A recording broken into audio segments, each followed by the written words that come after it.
Я не умею с дрожжами работать. Представляешь, если бы на хлеб приходилось просеивать так муку? Ну, оно и просеивается. Да не просеивается. Я вообще всегда к выпечке отношусь как к живому организму. Мне выпала большая честь войти в фокус-группу. Я пил до такого состояния, чтобы меня просто выключало. Вариант с психологом ты тогда не рассматривал. Тогда еще не рассматривал. Мой канал, он безалкогольный. До сегодняшнего дня. А вот Ира за годик прокачалась. Резиновую зину. Где у тебя на бороде? Вот Веселая Ирина- кухня. С Ириной Грикуенко. Всем привет! С вами я, Ирина Крикуненко, и вы на канале «Давай попробуем». Сегодня у меня в гостях шеф-пекарь, композитор, музыкант, писатель, невероятно творческий человек Виталий Малишевский. Привет! Ну вот, Всем прошел привет. ровно год, даже чуть больше. Да, мы в С тех мае пор, были. как мы с тобой записали целых 4 выпуска. Ты знаешь, что ты лидируешь по количеству выпусков на моем канале. Это же круто. И сегодня мы не будем расслабляться и запишем с тобой тоже интересные выпуски. Я думаю, что да, людям должно понравиться. Ну, по крайней мере, я на это очень надеюсь. Столько времени прошло, столько воды утекло, и мы с тобой встречаемся раз в год. У нас традиция такая. Да, я слышала, что ты написал книгу, которую ты скоро будешь издавать, и, собственно, об этом я хотела бы поговорить. И, кроме того, мы будем готовить десерт, который ты упоминаешь в книге. Называется он Дорогая женщина. Да. как и сама книга. Как и сама книга. Да. Ну что, наверное, мы приступим, будем замешивать и в процессе ты И будешь в рассказывать. процессе, да, будем с тобой говорить. Супер. Я приготовила все ингредиенты, которые ты просил. Да. Проверь, пожалуйста, все ли на месте. Молоко, сахар, мука высший сорт, масло, яйца, соль и клюква, замоченная В коньяке. в коньяке. Ну, в Всё. моем случае Все верно. бренди де Херес. Я, кстати, да, довольно детально описывал каждый ингредиент в книге. Спойлерну, что Ира ее уже прочитала. Да, я, кстати, мне выпала большая честь войти в фокус-группу и прочитать черновик. Я очень внимательно ее прочитала и сегодня буду задавать тебе вопросы, не знаю, ну, если ты хочешь приоткрыть. Ну, раз я завесу, здесь, да? наверное, я хочу приоткрыть Супер. немножко. Так, с чего начинаем замес? Значит, мы начнем с жидкой фазы. То есть у нас сейчас молоко, яйца, мука. Потом следом пойдет. Молоко, яйца и сахар первыми у нас идут. Значит, молоко. Хочешь ты команду, а я буду... Вообще. Как Как скажешь. по старой схеме, да? Ну, ты же шеф. Да. Все яйца туда, Я да? уже немножко отошел от этого амплуа. Главное, следи, чтобы я ничего не перепутала, а то как в прошлый раз. Да, сахарочек. Всю муку бахну. На потыл, я помню, ушла мука у нас тоже. Соль. Соль. Оп. Угу. И перемешиваем сейчас до однородной массы. Да, венчиком, который имеется в наличии. А что не так с венчиком? Это самый обычный венчик. Мне кажется, вот у каждой хозяйки есть именно такой. Ну, именно такой, да. Но факт в том, что в профессионале он, во-первых, полностью металлический, у него ламели такие достаточно массивные. Ламели это вот это? Да. И там за 2 взмаха можно прям взбить уже все, что Ну-ка хочешь. покажи, как надо. А то я тут самодеятельность А тут говорят, развела. это к себе или от себя, это уже дело личное. На вкус не влияет? На вкус не влияет абсолютно. Главное, что нам нужно это все перемешать до однородной массы. Тем более мы готовим Да, кекс по немножечко принципу про- гугельгупфа. Как? Гугельгупф Это кто? это сухой кекс. Это имя какого-то мужчины? Скажем так, изделие это вариация ромовой бобы. Один из польских королей, по-моему, взял этот сухой кекс, и он ему был сухой очень. Да. Он макнул его в ром, съел, ему очень понравилось. Так появилась ромовая боба. Почему именно боба? Или баба. Боба. Любимым сказочным персонажем этого короля был Али Баба и 40 разбойников. Поэтому изделие вообще изначально называлось ромовая боба, потому что Али Баба. И вот это твое тоже, да? А уже в Советском Союзе интерпретировали как ромовая баба. Понятно. Вот. Интересно. Я, когда делал свое изделие, дорогую женщину, То есть я изменил процентовку сахара, жира, я заменил изюм на клюкву, вымоченную в коньяке. Но, скажем так, многие ингредиенты были приписаны к тем условиям, в которых создавалось это изделие. И более детально этот момент я описал в книжке. Так что всем читать книгу Виталия Малишевского «Дорогая женщина». А десерт, он получил свое название позже? Когда... Нет, он получил это название в процессе. В процессе создания? В процессе создания. Сначала появилась женщина, а потом десерт? Сначала появилась женщина. Которая тебя вдохновила. Да, это было свидание. И во время свидания у нас... Свидание, чтобы ты понимала, я закрыл полностью пекарню. Подожди, это было второе свидание? Да, это было второе свидание. Когда пекли батон тоже? Да. Вот батон 5 килограммов. Да. Вот обязательно покажем этот батон. Да, я тебе скину фотографию, ты можешь потом прикрепить к выпуску. У тебя такая большая духовка? Или я в своей могу 5 килограммов? Нет. У меня, Жаль. чтобы ты понимала, у меня же была большая профессиональная точно, пекарня. У тебя же пекарня, точно. Да, с большими печами. Вот. И да, свидание было такое, что... Это так романтично. А я остановил все производство. То есть не было никого, кроме нас, и мы вместе с ней готовили. Боже, я Вот. хочу на такое свидание. И когда придумывали вот это изделие конкретно с ней, то у нее проскочила такая фраза, что она очень дорогая женщина. Она имела в виду, что в нее очень много материальных средств нужно вкладывать. А я сказал, а для меня слово «дорогая» значит немножко другое. А ты вкладывал душевное. Душу, да, что она дорога моему сердцу. Правильно. И так родилось название «Дорогая женщина». И смысл у каждого был свой, но название осталось. Ну вот, смотри, я уже перемешала. Этого достаточно, Да, или вот эти штучки тоже должны? Этого достаточно. Мы сейчас с тобой внесем муку. Просеивать? Мы с тобой в прошлый раз определились. В хлеб мука не просеивается, а в бриош и кондитерские изделия? Просеивается, да, потому что насытить ее кислородом нужно. То есть мы это будем делать? Если ты хочешь очень. Поднимай свой венчик, мой. Твой венчик, да, я поднимаю. Да. Тарелочку надо. Представляешь, если бы на хлеб приходилось просеивать так муку? Оно и просеивается. Да не просеивается. На производстве просеивается все. На производстве? Да. Слушай, не знаю. Там стоит просеиватель, потому что мука приходит в больших объемах. А в муку может попасть металлические примеси. Поэтому там в просеивателе стоят магнитные улавливатели, которые металл из нее. Смотри, как красиво. Круто. Как снег. Вообще. Снег в июне.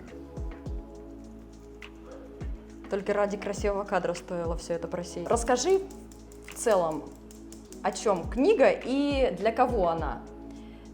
Писал ли ты ее для своей женщины или для себя, или ты это все носил в себе, все переживания, эмоции, и тебе просто нужно было это выплеснуть на бумагу? Да, и следующий вопрос я потом. Эту книгу я начал писать в декабре 2022 года. Так как ты знаешь уже завершение, да, то вот это завершение стало переломным моментом, то есть для меня, когда я начал писать именно обо всем об этом. И первая половина книжки была написана как раз-таки в тот промежуток времени. Я такой человек вообще по натуре. Я боль через искусство проживаю в целом, поэтому у меня я и говорю, что песни. всякие шедевры и произведения, они рождаются всегда в кризисе. В кризисе, да. Потому что в счастье никто не творит. Да. Я начал писать. Это был сумбурный набросок. То есть я просто сел и писал. Я не мог остановиться. У тебя такой поток был, да? То есть это был, во-первых, очень тяжелый переломный момент для меня лично, для моей психики, потому что очень много факторов накопилось к тому моменту. Спойлерну, расставание с моей дорогой женщиной. Это уже тот момент, когда тебе совсем было плохо, и ты... Да. Она стала вишенкой на торте. Моя психика треснула от всего вообще, что происходило в моей жизни. Расставание с этим человеком тебя подкосило окончательно? стало последней каплей, да. И, наверное, моя психика пыталась меня спасти таким образом, чтобы я это не держал в себе, я начал писать. Слушай, у тебя там еще есть такая очень интересная тема про алкоголь. Да, мистер Хайд. Мистер Хайд, который выходит, когда ты употребляешь спиртное. И, насколько я поняла, вот именно мистер Хайд послужил, так сказать, причиной Одной из причин. того, да. что произошло, вашего расставания, да? Потому что было два момента таких основных, когда там ты хорошенько перебрал, что там было немножко завуалировано, да? Ты сам, наверное, не помнишь. Вот. Я скажу так, что в жизни все хорошо в меру, и демонизировать все, в том числе, ну, я ни с коим образом не пропагандирую употребление алкоголя, но алкоголь, он является катализатором того, что творится в душе человека на самом деле.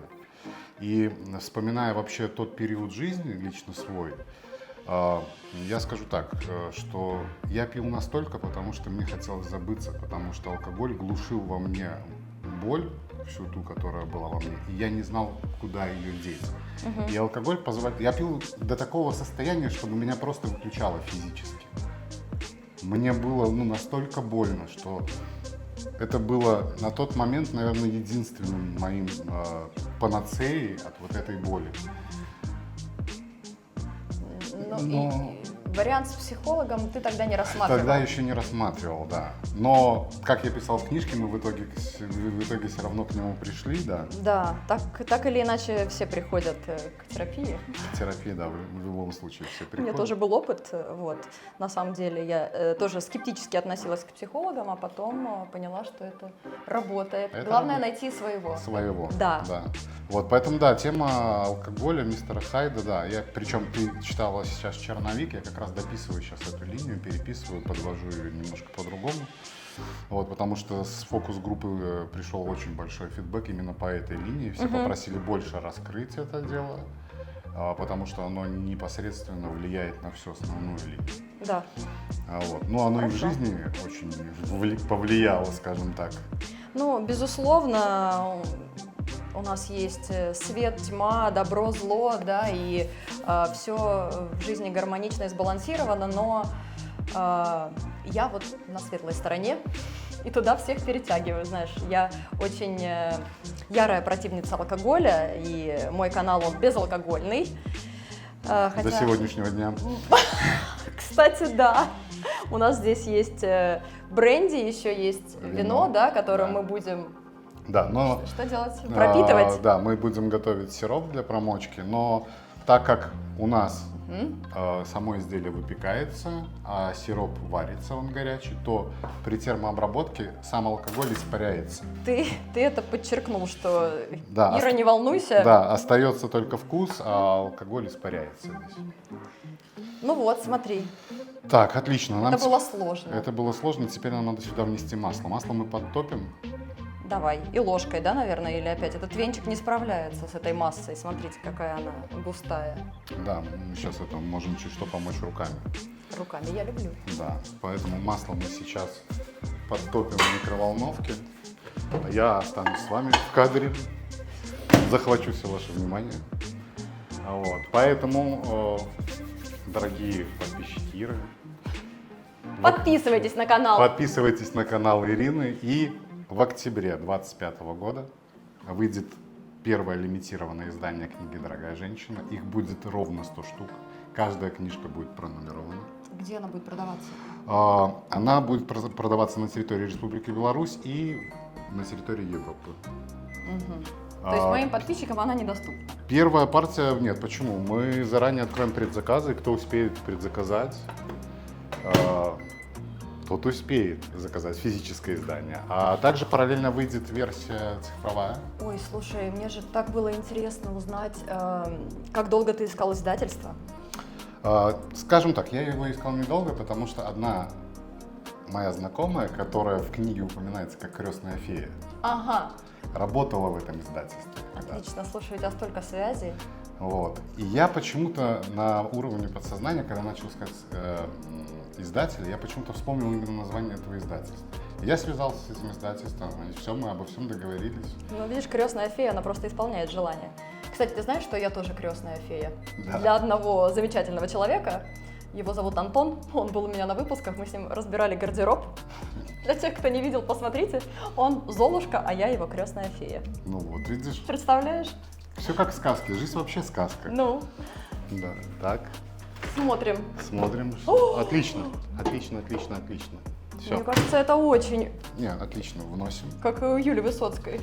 Все нормально. Оно очень расплавилось. Да нет, оно так и должно быть. Знаешь, я помню мем этот с Гариком Харламовым. Все нормально, все под контролем, максимум одна сосна горит. Так, Вмешиваем. ложка маловато, ну ладно. Можешь рукой, если тебе... Ой, слушай, это Так, так satisfying. Слушай, а ты когда замешиваешь, ты поешь? Или что ты делаешь? Или ты что-то слушаешь? Или... Понимаешь, я уже столько лет выпечки провел, что у меня это вообще все обычно уже машинально происходит. Я не знаю, ты со временем, наверное, что ли, грубеешь, становишься просто собраннее во время. Ну, потому что для тебя это работа в первую очередь становится. Вот. Да, ну, для меня, например, это не совсем работа, да, поэтому я и не открываю пекарню и кафе, потому что я не хочу, чтобы это стало работой, рутиной. Кстати, Бизнесом. в следующем выпуске обязательно я расскажу историю нашего знакомства, и мы подробнее коснемся твоей профессиональной деятельности и как она поменялась Да. в процессе переезда. Вот. А пока что вернемся к дорогой женщине. Да. Ты говоришь о том, что она прям очень повлияла, это чуть ли была не самая, да? Это был переломный момент. Она стала переломным моментом. Ну, Поэтому я и пишу в книжке, что она знает о книге? нет. Для нее экземпляр будет приготовлен, но не знаю, попадет ли он. Обалдеть! Слушай, я тоже хочу, чтобы мне посвятили книгу, и песню, и пекарню закрыли. Почему-то этого не происходит. Ну, Везет тебе- же твоим женщинам, у тебя целая... Сейчас проболтаюсь. Целая армия любовниц. Ну, скажем так, я изучаю статистику своего инстаграм-аккаунта, да, 75% аудитории моего канала женщин. О, а у меня мужчины. Ну, вот видишь. Ну, я считаю, это нормально. Ну, то есть так и должно быть, да? Ну, да. Энергетика должна быть в балансе. То есть женщины напитываются мужской энергией, мужчины женской. и Ну-ка, всё. давай финальный Всё аккорд. Все в дзен. Значит, теперь Ложка маленькая. Разведи в теплой воде чуть-чуть это дрожжи. Я не умею с дрожжами работать, ты знаешь, вообще. Один раз только было знаешь, дело. обычно их заранее активируют, дают дрожжи, потом чуть-чуть сахара туда, чтобы у них была питательная среда, теплая вода, дают им чуть-чуть поработать и добавляют. Тогда они более активно работают в тесте. Знаешь, что я фанат закваски. Я знаю. Это я знаю. Закваска, как... Мои закваски как дети. Постоянно нужно кормить. Я помню, есть такой Иван Забавников. Обожаю его книжки. Он, кстати, всегда отвечает в Инстаграме. Я говорю: Иван, что-то хлеб какой-то странный получается. Что с закваской? Он такой: Ирина, ну она же живая, она требует внимания, любви. Кормите ее 2 раза в день. Представляешь, у меня их 4. Я вообще всегда к выпечке отношусь как к живому организму, действительно. Потому что даже на твое настроение влияет на то, что у тебя... Почему говорят, Всё что никогда в пекарню нельзя заходить с плохим настроением? Лучше сразу выйти, если у тебя плохое настроение. Потому что все, что ты будешь делать, оно... Доливаю? Да, Вот так, чтобы скрылись? все, да. Мгм. И просто можешь размять до однородной. Значит, у тебя всегда хорошее настроение. Раз у тебя была пекарня, то есть ты не мог себе позволить... Ну, поначалу, да. Конечно, в тот момент жизни все валилось из рук, потому что начался разлад с моим партнером по бизнесу. Кстати, да, вот это я тоже узнала только из книги, потому что ты об этом никогда не говорил. Ты говорил: я оставил бизнес, мой партнер его ведет, но там было не все так гладко. Конечно, не все так гладко, да, и вообще, знаешь, о личной жизни, особенно в книге, рассказывать очень тяжело. Да, понятно, это художественное произведение, некоторые детали изменены, описания изменены. И сноска в начале книги говорит тоже о том, чтобы у меня не было потом последствий юридических.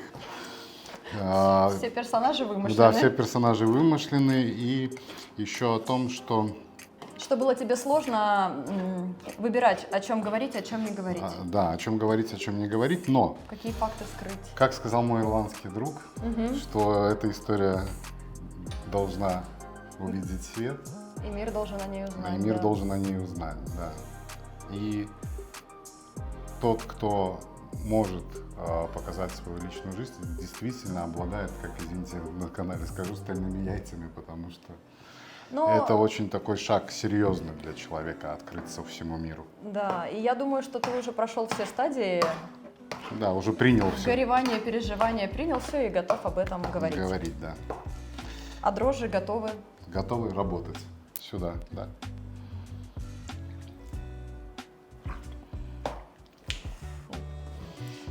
Но они пахнут спиртом. И здесь алкоголь. Смотри, у меня есть вот такая штука. У тебя, наверное, тоже вот была. я хотел тебе сказать, у тебя спрей есть? Конечно, есть. Как бы я без спрея вообще справлялась. Так, норм? Норм. Ты видишь, тесто у нас уже стало однородным. С твоей помощью. Да. С твоей легкой руки. Да, мы замесили тесто. Так, а оно должно постоять? Или оно должно стоять в форме? Слушай, мы можем уже положить его в форму, пускай оно растет очень долго, так как тут большое количество сдобы, реально очень Сколько? большое. Здесь 30% жира, здесь 25% сахара. Сколько часов? Стоять? Да. Слушай, ну так как у нас расстойки нету, Как это нет? У меня есть расстойка, ты чё? Я что, не пекарь, что ли? Вот расстойка. Какая температура тебе нужна? 35. Есть. И там влажность Сыр. даже есть. Влажности нету. Мы поставим воду. Ну. Ничего себе ты По подготовил. щучьему. А вот Ира за годик прокачалась. Ну, да. А что, у меня не было тогда расстойки? Нет. У меня все есть. Ну и последний мы вносим, да, клюкву в коньяке. Вносим ее последней, чтобы она не разбилась. Ты мне сказал, значит, залей полностью, чтобы она скрывалась коньяком, да?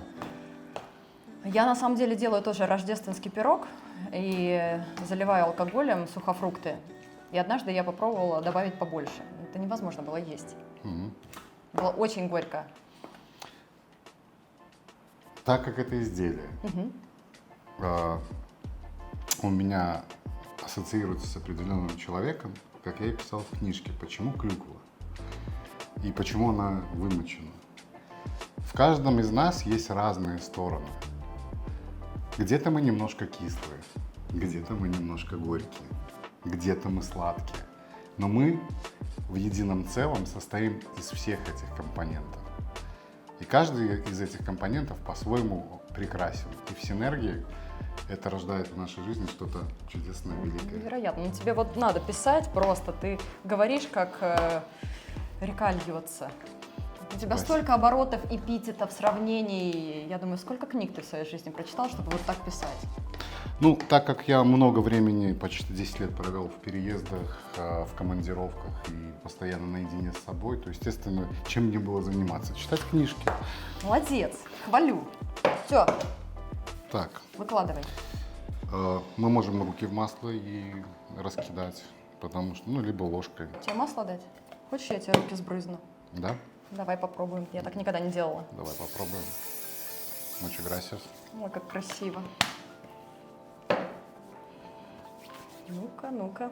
И где-то 1/3, да? Да. Ну, наверное, это надолго. Может, тебе помочь? Ну что, вот мы испекли наши кексы. Да. Сделали сироп. Описание найдете под видео. Да. Здесь вино красное, коньяк, сахар. Сахар и вода. И вода. И ваниль. Ваниль. Мы подготовили помадку. Ну, у нас сегодня такая своя вариация. В общем, нужна будет помадка для этого всего. И Ну, финальные штрихи. собственно, да, осталось собрать это изделие воедино. В оригинале, конечно, она пеклась в тубусе. Это вариации на тему. Да, это вариация на тему, да. Ну, скажем так, что имеем, с тем и работаем. Вот. Но вкус самого изделия, в принципе, будет понятен в целом. Нам. Мне. Тебе, да. Мне уже не терпится А попробовать. также, Показывай, как собираем сироп. значит, мы берем изделие, Сироп. да, окунаем Десерт. его в сироп, Полностью, да? да, держим секунду. Вот это верхушка сверху или крыло? Да, это верхушка. А давай сразу 2. Нет? Ну, будет не очень удобно. Надо, чтобы она чуть-чуть пропиталась. Угу. Все, наш сиропчик стекает. И возвращаясь к твоей книге, Угу. есть ли какие-то моменты, которых ты упоминал в книге, а потом пожалел об этом? Ну, скажем так, Слишком много рассказал. слишком много рассказал? Нет, я рассказал ровно то, о чем считал нужным. Там затрагивается, во-первых, ну, много людей, помимо, скажем так, основного персонажа. Ну вот. Но то, что я считал нужным, я написал. Вот. Поэтому нет, ни в коем случае не жалею. И старался из Жалею, не зову, не плачу. Да, и старался книжку сделать небольшой, чтобы, во-первых, она по размеру поместилась в любую сумку, чтобы в самолете можно было прочитать, и чтобы ее можно было довольно-таки быстро осилить. Мне Вот. нравится такой формат. Я прочитала за 3 часа, 3-4 часа. Да, поэтому и написано на обложке, что это маленькая книжка о большой истории. Ты планируешь продолжение? Или экранизацию, может быть? Скорее всего, ближайшее, о чем идет разговор сейчас, это об экранизации. Да ты что, серьезно? Да. Я планирую, ближайшие мои планы по книжке, после выхода книжки, отснять трейлер и открыть краудфандинговую кампанию по сбору средств на съемки полноценной экранизации книги. Супер. Но мне кажется, у тебя есть для этого все инструменты, контакты, друзья. Да, друзья, да, режиссеры, Тебе операторы. просто, да, сам Бог велел идти дальше с этой историей. Да. Не только рассказывать, но и показывать. Ну, Поэтому я думаю, что есть что снять, есть что почитать. Ты талантливый человек, талантлив во всем. Ну, ты знаешь, я в свой адрес на самом деле очень часто слышу эту фразу. Не буду скромничать, соглашусь. Не буду скромничать, соглашусь, но все же, да, наверное, знаешь, но я по характеру такой человек очень самокритичный, да, я очень часто занижаю вообще в себе то, что я делаю. Вот. Ну, это не есть здоровая вещь, но... Бывает такое, да. Да. Как кто-то недавно сказал, говорит, талантам нужно помогать, а бездарности и сами пробьются, да? Вот. Так, наши дорогие женщины готовы. Так, смотри, теперь с вот этой вариацией, мне кажется, надо макать сюда, да? Она уже густая. Давай попробуем макнуть. Вот я вот все пробую. Давай попробуем. Блин, ее надо еще разогреть раз. Да. У Виталика не такая помадка была, он даже не хотел приходить без помадки. Говорит, помадки не будет. Угу, потому что она, видишь, она так и остается. Она должна растечься. Резиновую зину. Так, ты макай, я возьму ложку, буду ее разглаживать. Ну, знаешь, в этом что-то есть. Да, она прям резина. Не делайте помадку из маршмеллоу. Да, потому что это абсолютно не помадка, да? Абсолютно не по рецепту Виталия Да. Малишевского. Это что-то на американском. В целом я готова ее есть. Угу. Только у тебя надо, знаешь, что... Дай-ка я тебе помогу. Маршмеллоу брать Да, где у тебя на бороде. на бороде, да. Слушай, это уже все в паутине. Отлично. Сейчас Это опять на бороде будет. веселая пекарня Веселая кухня. с Ириной Грикуенко. Ну, я как Юля Высоцкая. Оно так и должно быть. Ну, Они очень даже хорошо себя чувствуют. Смотри, какие черненькие. Да. Смотри, какие черненькие. Да. Смотри, как тянется. Это так было задумано. Это да, прям как вяленые помидоры. Да. Да, вот еще вот так вот можно. Ой, смотри, она такая перламутровая, прямо как вот Да. У итальянцев точно так из же. ювелирного магазина. Вот так я еще ее вот так. Смотри, ну это же шедевр. Да. With Irina's touch. Ну ты молодец, вот. По рукам текло, а в рот не попало. Да. Я недавно куличи так делала. Поэтому вот. Главное, блестит. Все, Значит, супер. сияй, Сейчас сияй. все должны подписаться на канал. Все, кто открыл выпуск, сразу подписались на канал, поставили лайки И комментарии, да. и написали, будете готовить или нет. Да, сказали. И с какой Ну, помадкой? могли бы уже помаду и получше сделать. А где помадку-то взять? Я вообще не понимаю. Вот гоголь-моголь, там яйцо с...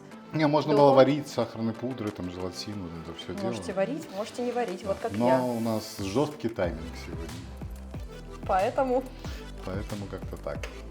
Ну, в целом, по-моему, идеально получилось. Мы идем пробовать, а вы переходите к следующему выпуску.